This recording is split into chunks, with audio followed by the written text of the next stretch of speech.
On March of 2023, Nintendo filed a patent for a game mechanic involving summoning monsters and having them fight others automatically. And that was a patent that was granted on September of 2025, as reported here by GameSpray on September 9th of that year.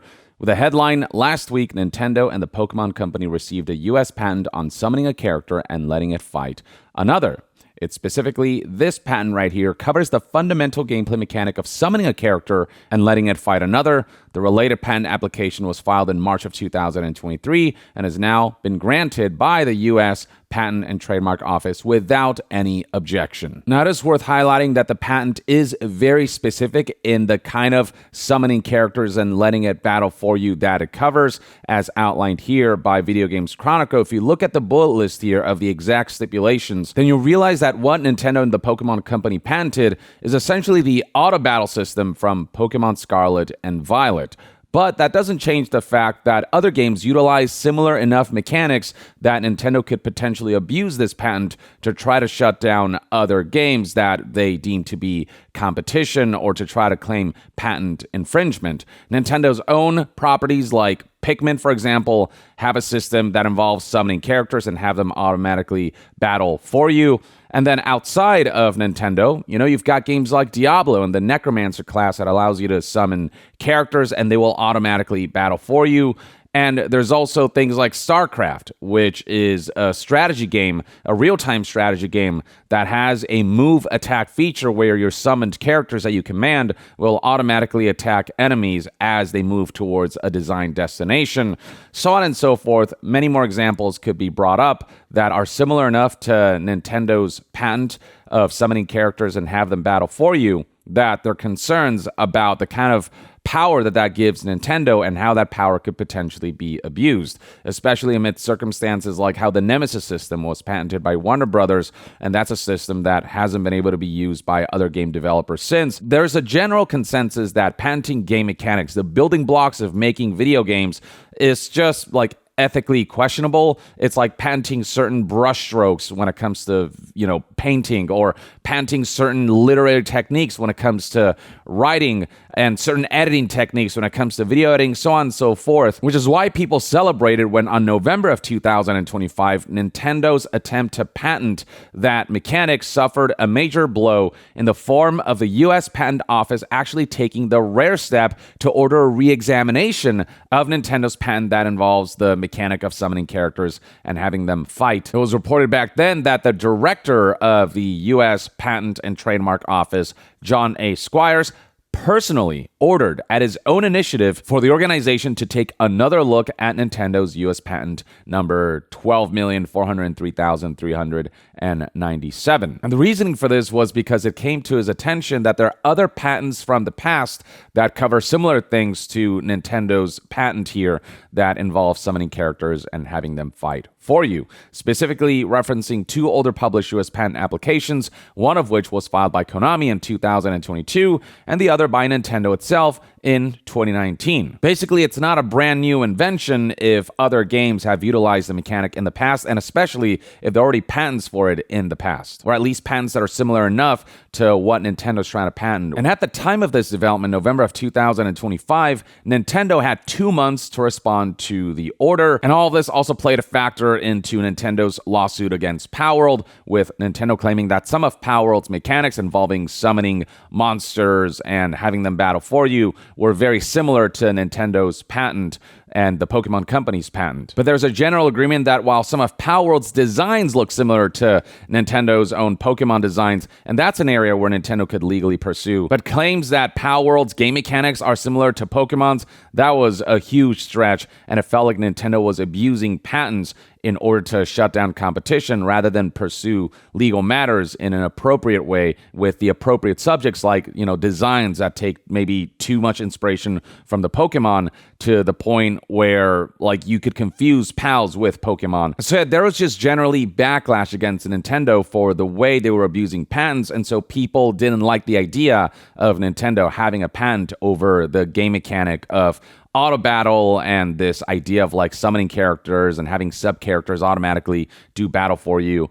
that could be similar enough to either future ideas that game developers have or past ideas that game developers had. Which is why many are pleased at the most recent developments surrounding all of this. This right here is a GamesFrey article published on April 1st, 2026, and thankfully this is not an April Fool's joke. This is a real development that happened recently. The headline reads, U.S. Patent Examiner rejects Nintendo's summon sub-character and let it fight in one of two modes patent as obvious. Now, it does say right here, this is a non-final ruling, so who knows how that'll change down the line. But right now, this does put Nintendo in a more precarious position.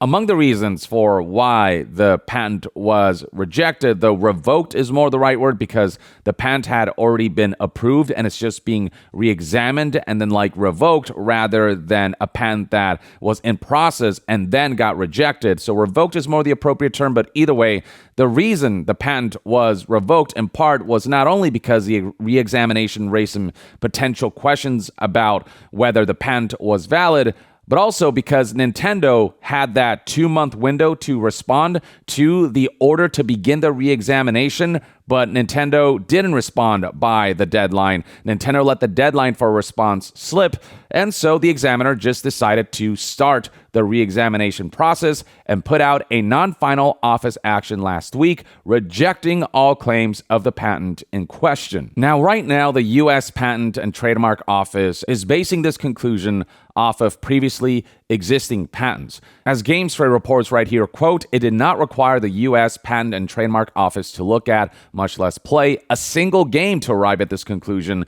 It is all based on combinations of 2 or 3 prior art references, prior existing games that either did what Nintendo's patent is saying is their invention, or previous patents that are similar enough to Nintendo's patent claiming that it's their invention. And then 2 of those earlier patent applications were filed by Nintendo itself, and 1 each by Konami and Bandai Namco, respectively. Now, as GamesFrey said here, this rejection, this revocation of the patent is non-final, and Nintendo still has now a 2-month period to respond to the re-examination's conclusions. And if for whatever reason Nintendo needs more time, that window, that period, can be extended if Nintendo asks, if they stay on top of it. And if Nintendo were to respond, then the patent examiner would issue the next decision, taking into account Nintendo's arguments. So we'd have to wait and see how all of this pans out in the end. But while this process is ongoing, the patents are in a state of being rejected or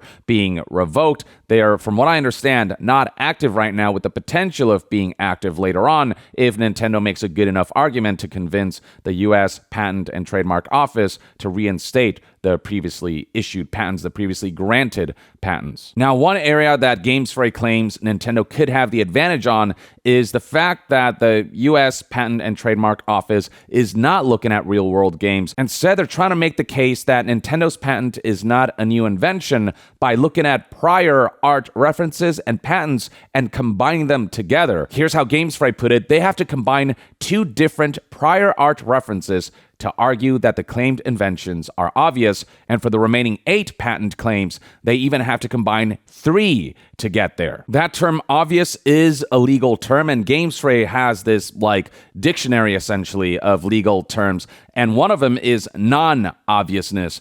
It is not enough for a patent application to be novel or to present something not already known in the prior art, but in order for the application to succeed, it must contribute something innovative, an inventive step that is not, for example, an obvious idea to combine 2 or more pre-existing concepts in a way that a person having ordinary skill in the art would have done anyway. So even if a game mechanic hasn't been patented before or is known in prior art, it still has to be beyond obvious. It cannot be something that is just common sense and then claim that you came up with something that is just common sense just because it hasn't been implemented in the past. You can't patent obvious mechanics and obvious ideas. But if a new patent and game mechanic can be seen in prior art or in previously existing patents, the argument of obviousness becomes greater. And so the argument that the U.S. Patent and Trademark Office is trying to make is that when you look at all of these prior art and patents and you combine them, them,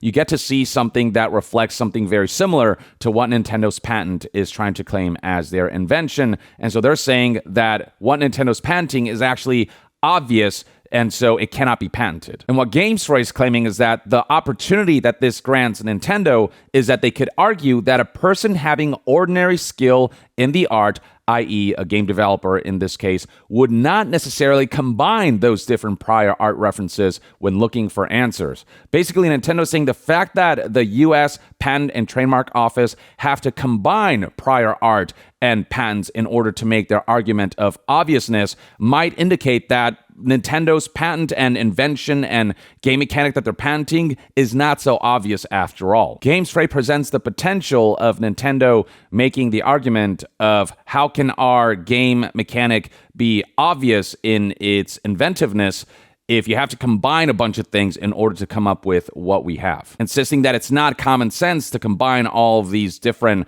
prior art references and patents in order to make what Nintendo is patenting, and so they're arguing non-obviousness. But then the US Patent and Trademark Office might argue that the fact that pieces of Nintendo's patents exist in separate patents that when you combine them basically offer what Nintendo's offering with this patent that's supposed to be a brand new invention that is supposed to have an inventive step, it could still be argued that Nintendo's new invention is just an amalgamation of existing inventions rather than something that's truly brand new and novel. And then on the other side of the fence, one area where Nintendo could have the ante upped for them, according to GameSpray, is that for each of the 26 claims, the US Patent and Trademark Office has two alternative theories, any single one of which would be enough to take the patent down. Scrolling further down, it is detailed how Nintendo's patent for summoning a sub-character that can fight others automatically is comprised of 26 patent claims,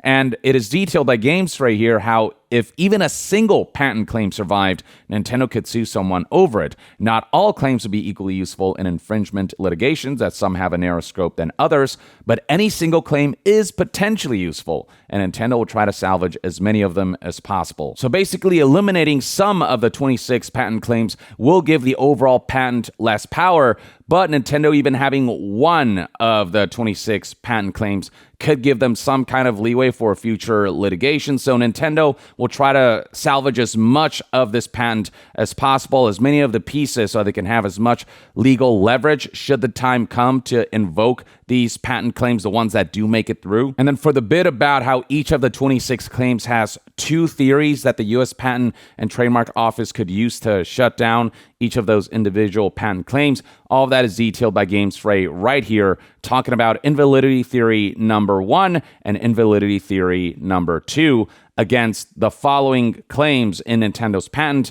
And basically the theories highlight prior art and patents that come in distinct names like Tora, Yabe, Shimamoto, and Motokura. Patents that the US Patent and Trademark Office believe to be similar enough in combination to what Nintendo's trying to patent now to recall them for this case, whose details can be found further above here. So Tora, this is one of Nintendo's own patent applications filed back in December of 2019. Yabe and Motokura, those were filed by Konami and Nintendo, respectively.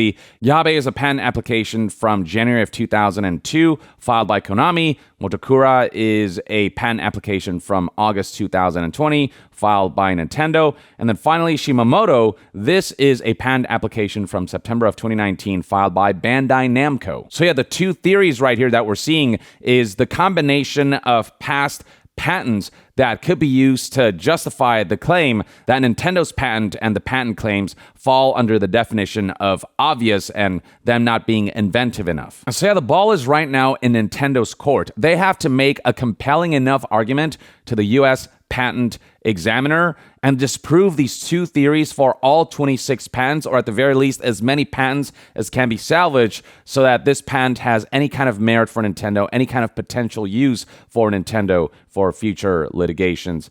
And only time will tell how all of that will pan out.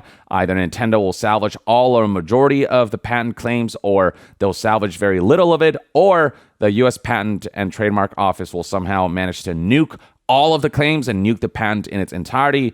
We don't know how the results will pan out. It'll ultimately come down to how strongly Nintendo defends their patents and, how strong their arguments are in favor of that.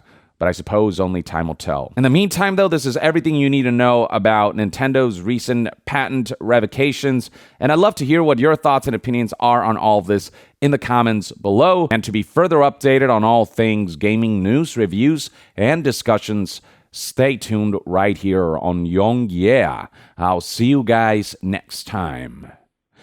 Young out.